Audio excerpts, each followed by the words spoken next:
Bismillahirrahmanirrahim. Assalamualaikum warahmatullahi wabarakatuh. Alhamdulillahilladzi anzala sakinah fi qulubil musliminal mu'minin liyazdadu imanan ma'a imanihim. Asyhadu an la ilaha illallah wahdahu la syarikalah wa asyhadu anna Muhammadan abduhu wa rasuluhu la nabiyya ba'dah. Allahumma salli wa sallim wa barik ala sayyidina Muhammadin wa ala alihi wa ashabihi ajma'in, amma ba'du. Hadirin wal hadirat yang dimuliakan oleh Allah Subhanahu wa taala. Tidak ada kata yang pantas yang keluar dari lisan manusia ialah selalu memuja serta memuji kepada Allah Subhanahu wa taala. Dengan kata itu kita sebut alhamdulillahi rabbil alamin. Dan tidak ada kata yang mendatangkan syafaat di yaumil qiyamah nanti ialah dengan kata itu kita sebut Allahumma salli ala sayyidina Muhammad wa ala ali sayyidina Muhammad. Hadirin wal hadirat yang dimuliakan oleh Allah Subhanahu wa taala. Di bulan puasa tentunya manusia ingin menggapai sebuah maqam ketakwaan kepada Allah Subhanahu wa taala.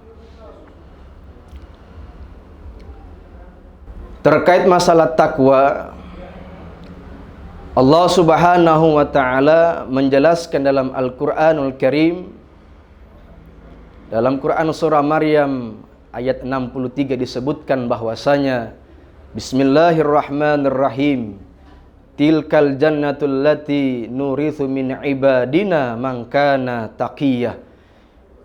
Itulah surga yang Allah Subhanahu wa taala janjikan kepada orang-orang yang selalu bertakwa di hadapan Allah Subhanahu wa taala.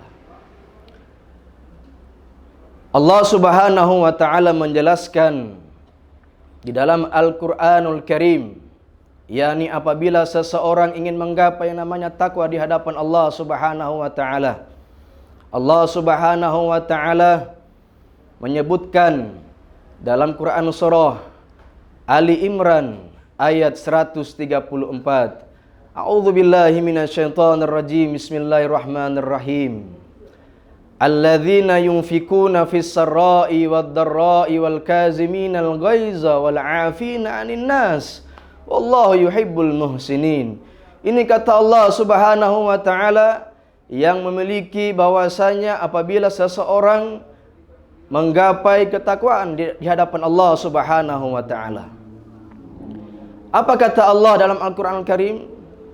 Alladzina yunfikuna fis sarra'i wad dharra'i, yaitu orang-orang yang berinfak di jalan Allah Subhanahu wa taala dalam keadaan lapang maupun dalam keadaan sempit. Wal kaziminal ghaiza, dan memaafkan kesalahan orang lain. Wal 'afina 'anil nas wallahu yuhibbul muhsinin, dan daripada orang-orang yang ketika ada masalah dia memaafkan kesalahan orang lain.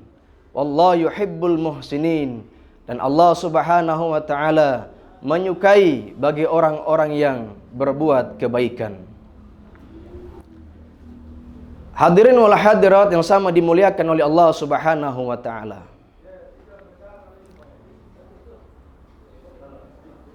Alladzina yunfikuna fis sarra'i wad dharra'i, ini menunjukkan bahwasanya ketika Allah Subhanahu wa taala menyebutkan kepada orang-orang yang beriman di hadapan Allah Subhanahu wa taala, yang apabila mereka berinfak di jalan Allah dalam keadaan lapang maupun sempit. Dan kalau kita melihat bahwasanya dalam kehidupan kita sehari-hari, ketika seseorang memiliki harta benda, memiliki rezeki di hadapan Allah Subhanahu wa taala, itu sangatlah mudah. Kenapa? karena ada hartanya di hadapannya, karena ada hartanya di rumahnya. Akan tetapi kalau seandainya apabila manusia ingin berinfak di jalan Allah Subhanahu wa taala, hanya menjadi tidak bisanya ketika dia melakukan infak di jalan Allah Subhanahu wa taala karena tidak ada rezekinya.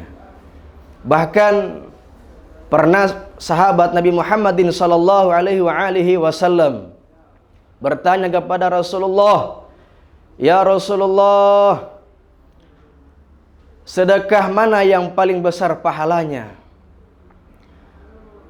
Apa jawaban Rasulullah kepada si penanya ini?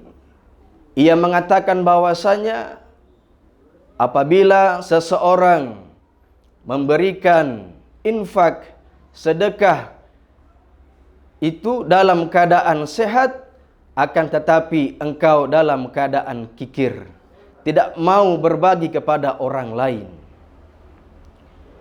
Dan janganlah engkau menunda-nunda daripada sedekah. Jangan sampai nyawamu sudah berada di tenggorokan, barulah engkau mengatakan bahwasanya harta ini untuk si fulan, harta ini untuk si fulan, harta ini untuk si fulan.